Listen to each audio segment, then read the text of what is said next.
എല്ലാവരും ആമേൻ യേശുവിനെ ഇരുട്ടാക്കാൻ നോക്കി. ആമേൻ 40 ദിവസം ഉപവാസം നടന്നുകൊണ്ടിരിക്കുമ്പോഴും സ്നാനപ്പെട്ട് കയറുമ്പോഴും പിശാചോ ആമേൻ അന്ധകാര മണ്ഡലങ്ങൾ, ഇരുളിന്റെ അധികാരങ്ങൾ ഒന്നടങ്കം ഇറങ്ങി വന്നിട്ട് യേശുവിന്റെ ലൈഫിനെ ഇരുട്ടാക്കാൻ നോക്കി. ഇരുട്ടിന് അവനെ പിടിച്ചടക്കാൻ കഴിയില്ലെങ്കിൽ അവന്റെ മക്കളെയും ഇരുട്ടിന് പിടിച്ചടക്കാൻ കഴിയത്തില്ലെന്ന് ഇന്ന് പകലിൽ പരിശുദ്ധാത്മാവ് ആലോചന പറഞ്ഞ് എത്ര പേർക്ക് ഏറ്റെടുക്കാൻ പറ്റുന്നുണ്ട്? ഒരു ഭവനത്തിന്റെ അകത്തളങ്ങളിൽ ഇരുട്ടിന്റെ പേർവാഴ്ച നടത്തിയാൽ ആ ഭവനത്തിലേക്ക് വെളിച്ചമുള്ള ഒരാൾ കയറി ചെന്നിട്ട് പറയണം, ഇരുട്ടിന് ഇവിടെ ഇരിക്കാൻ പറ്റത്തില്ല, ഇറങ്ങ് എന്ന് പറഞ്ഞാൽ ആ വീട്ടിനകത്ത് വെളിച്ചം വരും, ഉറപ്പാണ്. എത്ര പേർക്ക് സന്തോഷത്തോടെ ഏറ്റെടുക്കാൻ പറ്റുന്നുണ്ട്?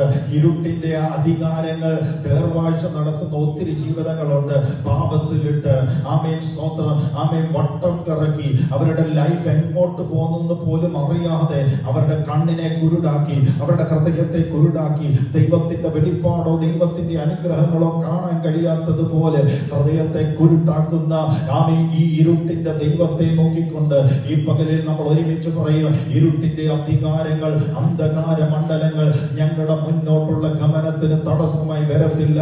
ഞങ്ങളിൽ